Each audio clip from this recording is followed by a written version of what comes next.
নমস্কার বন্ধুরা, আমি ওমের মা। আমার এই চ্যানেলে তোমাদেরকে আবারও সুস্বাগত। আশা করি সবাই ভালো আছো, সুস্থ আছো। আজ আমি কিভাবে পাস্তা, চিকেন পাস্তা বা চিকেন এগ পাস্তা কিভাবে করি আমি সেটাই তোমাদের সাথে শেয়ার করব। তো দেখো, ইনগ্রিডিয়েন্টসগুলো আলাদা করে দেখালাম না। এখানে আমি পাস্তাটা একটু ভালো করে ধুয়ে নিয়েছি। এটা শ্যামলিনা পাস্তা আছে, মানে সুজির পাস্তা আছে। আর এখানে জল গরম বসিয়ে দিয়েছি। জলের মধ্যে দিয়ে দিলাম অল্প পরিমাণ নুন, মানে চা চামচের 1 চামচ নুন দিলাম। দিয়ে দেবো অল্প একটু রিফাইন্ড অয়েল। দিয়ে দিলাম অল্প পরিমাণ রিফাইন্ড অয়েল। আশা করি সবাই জানো রিফাইন্ড অয়েলটা কেন দেওয়া হয়, যাতে পাস্তা বা চাউমিন সেদ্ধ করার সময় একটার সাথে একটা না লেগে যায়। এরপর এই পাস্তাগুলো, ধুয়ে রাখা পাস্তাগুলো আমি সব দিয়ে দেবো। দিয়ে দিলাম, ভালো করে একটু সেদ্ধ করে নেবো, ওই 3 মিনিট মতো। এটা কিন্তু বাচ্চাদেরকে স্কুলেও দেওয়া যেতে পারে টিফিনে, বা ওদেরকে মাঝে মধ্যেও করে দেওয়া যেতে পারে টিফিন হিসেবে খাওয়ার জন্য। তো দেখো, 3 থেকে 4 মিনিট মতো আমি একটু ভালো করে সুসেদ্ধ করে নেবো। আর অবশ্যই ফ্লেমটাকে রাখবো মিডিয়াম করে। পাস্তাটা ভালো করে সেদ্ধ হয়ে গেছে। এরপর একটা স্ট্রেনারে আমি ছেঁকে নেবো। দেখো, এভাবে বেসিনে স্ট্রেনারটা রেখেছি তলায় একটা বাটি দিয়ে। এরপর পাস্তাটাকে ভালোভাবে ছেঁকে নিলাম। ছেঁকে নিয়ে এই কলের জলেই আমি ভালো করে ধুয়ে নিয়ে এর মধ্যে ঠান্ডা জল দেবো। দেখো, ভালো করে ছেঁকে নিয়েছি। এরপর আমি ঠান্ডা জল করে দিয়ে এইভাবে ছেঁকে ছেঁকে নেবো। আশা করি অনেকেই জানো, যারা জানো না তাদের সাথে শেয়ার করলাম। এটা দিলে কি হবে, জমাট বেঁধে যাবে না, মানে শক্ত হয়ে যাবে না। তো চলো, এইভাবে পাস্তাটা আমি এখন স্ট্রেনারে রেখে দেবো, যাতে পুরো জলটা ভালো করে ঝরে যায়। এখানে পাস্তা আছে 200 গ্রাম মতো।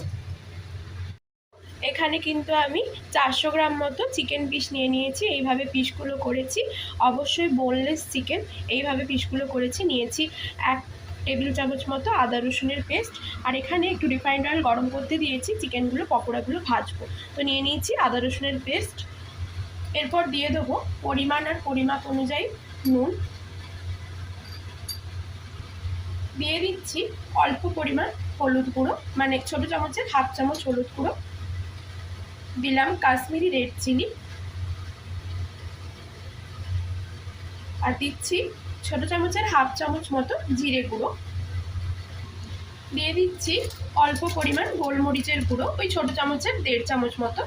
দিচ্ছি ছোটো চামচের 1 চামচ মতো গরম মশলার গুঁড়ো। এরপর দিয়ে দেবো 1 টেবিল চামচ মতো বেসন। এরপর পুরোটা ভালো করে মাখিয়ে নিয়ে এই গরম তেলের মধ্যে ভেজে নেব। দেখো, তেলটা গরম হয়ে গেছে। আর এদিকে চিকেনটা ভালো করে ম্যারিনেট করে নিয়েছি। এরপর এই তেলের মধ্যে একটা একটা করে এইভাবে চিকেন পকোড়া হিসেবে ভেজে নেব। পকোড়াগুলো ভাজতে খুব বেশি সময় লাগে না, ওই 5 মিনিটের মধ্যে এক একটা ব্যাচ ভাজা হয়ে যায়। যেহেতু ছোটো ছোটো করে কেটে রাখা আছে, 5 মিনিট মতোই টাইম লাগে। তবে অবশ্যই লো টু মিডিয়াম ফ্লেম করে ভাজার চেষ্টা করব। চিকেনটা 2 মিনিট মতো ভাজা হয়ে গেছে। আরও 3 মিনিট মতো ভেজে নেবো। 2 মিনিট একদম লো ফ্লেম করে ভেজেছি, আর 3 মিনিট হাই ফ্লেম করে ভেজে তুলে নেব। দেখো, এদিকে একটা ব্যাচ চিকেন ভেজে তুলে নিয়েছি।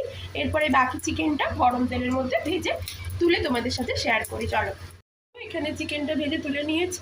এই কড়ার মধ্যে দেখো, একটু লেগে লেগে গেছিলো বলে এইভাবে চিটিয়ে গেছে। এই কড়ার মধ্যে 2টো ডিম আমি ঝুড়ো করে ভেজে নেবো। তো দেখো, এখানে একটা অন্য কড়া বসিয়ে দিয়েছি। এইদিকে চিকেন আর ডিম ঝুড়ো করে ভেজে তুলে নিয়েছি। কড়ার মধ্যে তেল দিয়ে দেবো। তেলটা ভালো করে গরম হয়ে গেছে। এখানে 2টো পেঁয়াজ আমি ভালো করে, বুঝতেই পারছো কেমন করে চপ করে নিয়েছি। এইভাবে পেঁয়াজটা 1 মিনিট মতো ভেজে নেব। পেঁয়াজটাকে হাই টু মিডিয়াম ফ্লেম করে এইভাবে 1 মিনিট মতো ভেজে নেব। হালকা স্বচ্ছ ভাব চলে আসলে, মানে পেঁয়াজটা হালকা ব্রাউন কালার হয়ে গেলে বা ট্রান্সপারেন্ট কালার চলে এলে এর মধ্যে অল্প একটু আদা রসুন কুচো দিয়ে দেবো। দেখো, পেঁয়াজটা ভালো করে ভাজা ভাজা হয়ে গেছে। এরপর এখানে আমি এই আদা রসুন কুচিটা দিয়ে দেবো। এখানে রসুনের পরিমাণ আছে 15 কোয়া রসুন আছে। আর 1 ইঞ্চি মতো আদা আমি ছোটো করে কুচো করে নিয়েছি। এগুলো চাইনিজ ডিশ তো, তাই একটু রসুন কুচি বেশি করে দিলে ভালো লাগে। এই সময় তোমরা কিন্তু নানান ধরনের সবজি অ্যাড করতে পারো, যেমন গাজর, ক্যাপসিকাম, বিনস, মটরশুঁটি। কিন্তু এখন আমার কাছে কোনো সবজি অ্যাভেলেবেল নেই। আমার ওম হঠাৎ করে বললো, মা আমি পাস্তা খাবো। পাস্তাও ছিল, চিকেনও ছিল। তো সেই জন্য ঝটপট করে এইভাবেই বানিয়ে দিচ্ছি। তো চলো আর বেশি কথা বাড়াবো না। এইভাবে আদা পেঁয়াজ রসুন, যেহেতু পেঁয়াজটা 1 মিনিট মতো ভেজেছি, এরপর আদা পেঁয়াজ রসুন সবটা একসঙ্গে 2 থেকে 3 মিনিট মতো লো ফ্লেম করে হালকা করে ভেজে নেবো। দেখো এখানে পেঁয়াজ আদা রসুন ভালো করে ভাজার সময় খুব অল্প পরিমাণে একটু হলুদ, ঝাল দিচ্ছি না, তবে কালারের জন্য একটু কাশ্মীরি রেড চিলি অল্প করে দিয়ে ভালো করে এটা একটু নেড়ে নেবো। 1 মিনিট ভাজা হয়ে গেছে, আর 1 মিনিট নেড়ে নিয়ে এখানে আমি টমেটো দিয়ে দেবো। দেখো সব মিলিয়ে এখানে 3 মিনিট আদা পেঁয়াজ রসুন সবটা ভাজা হয়ে গেছে। এরপর দুটো টমেটো, দেখো বীজটা আমি ফেলে দিয়েছি, আশা করি বুঝতে পারছো। বীজগুলো আমি ফেলে দিয়ে এইভাবে ছোটো ছোটো করে কিউব করে কেটে নিয়েছি। চাইনিজ ডিশে একটু রসুন আর একটু টমেটো খুব ভালো দেয়। তো আরও 1 মিনিট এটা ভালো করে একটু ভাজা ভাজা করে নেব। দেখো আদা পেঁয়াজ রসুন টমেটো ভাজার সময় অল্প পরিমাণ নুনও দিয়ে দেবো, তবে মাথায় রাখবে চিকেনের কিমাগুলো ভাজার সময় নুন দিয়ে ভাজা হয়েছিল, পাস্তাটাও কিন্তু আমি অল্প নুন দিয়ে সেদ্ধ করেছিলাম, সেই অনুযায়ী এই মশলার মধ্যে নুন দেবে।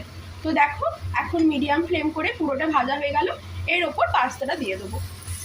দেখো এর ওপর আগে থেকে সিদ্ধ করে রাখা পাস্তাটা পুরোটা দিয়ে দেবো।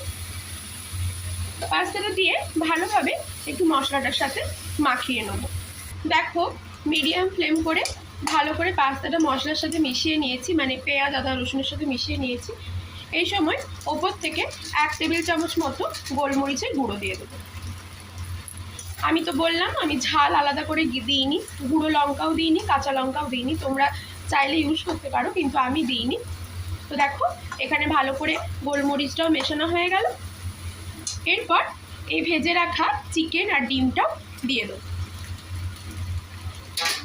দিয়ে ভালো করে 2 মিনিট মতো লো ফ্লেম করে একটু ভাজা ভাজা করে নেব। দেখো এরপর আমি এখানে একটা কাপের মধ্যে 1 টেবিল চামচ সয়া সস আর 2 টেবিল চামচ টমেটো সস ভালো করে মিক্সড করে রেখে দিয়েছি। এরপর হাই ফ্লেম করে ভালো করে সব কিছুর সাথে মিশিয়ে নেব। দেখো সব কিছুর সাথে পাস্তাটা ভালো করে মেশানো হয়ে গেছে। এরপর ওপর থেকে আমি 2টো ম্যাগি মশলা ছড়িয়ে দেবো। তোমরা কিন্তু বাজারে অনেক রকম কোম্পানির পাস্তা মশলাই কিনতে পাওয়া যায়, সেটাও দিতে পারো, কিন্তু আমার কাছে ওই যে বললাম ছেলে হঠাৎ করে বায়না করেছে, সেই জন্য আমি করছি। তো আমার কাছে যেটা অ্যাভেলেবেল আছে আমি সেই দিয়ে তোমাদের সাথে করে শেয়ার করছি। চলো এরপর ম্যাগি মশলাটা ছড়িয়ে দিই। দেখো ম্যাগি মশলাটা ওপর থেকে দিয়ে দিয়েছি। এরপর ভালো করে পাস্তার সাথে মাখিয়ে নেব। হাই ফ্লেম করে মাখিয়ে নিচ্ছি, মানে ভাজা ভাজা করার জন্য। তাহলেই আমার রেডি এগ চিকেন পাস্তা। তোমরা যদি এগ স্কিপ করো চিকেন দিতে পারো, বা চিকেন স্কিপ করলে এগ দিতে পারো, বা যদি কোনো কিছু সবজি মানে ডিম বা মাংস মানে এগ বা চিকেন যদি কোনো কিছুই না দাও তাহলে কিন্তু সবজি দিতে পারো, ঠিক আছে। তো আমার কাছে যেহেতু সবজি অ্যাভেলেবেল ছিল না, এটা বাড়িতে ছিল, এই দিয়ে করলাম। চলো আমার তো এগ চিকেন পাস্তা একদম রেডি, তোমাদের সাথে সার্ভ করে শেয়ার করি। তো দেখো বন্ধুরা, আমি তো এগ চিকেন পাস্তা সার্ভ করে শেয়ার করে দিচ্ছি তোমাদের সাথে। তো তোমাদের যদি এই রেসিপিটা ভালো লেগে থাকে অবশ্যই লাইক কমেন্ট শেয়ার করতে তো ভুলো না, আমার চ্যানেলটা সাবস্ক্রাইব করতেও ভুলো না, আর বেল আইকনটা অন করে রেখো, যাতে যখনই আমি কোনো রেসিপি শেয়ার করব তোমাদের সাথে যেন নোটিফিকেশনটা সাথে সাথে পেয়ে যাও। তো সবাই ভালো থেকো, সুস্থ থেকো, সাবধানে থেকো। আজ আসি, আবার দেখা হবে নতুন কোনো একটা রেসিপির সাথে। টাটা।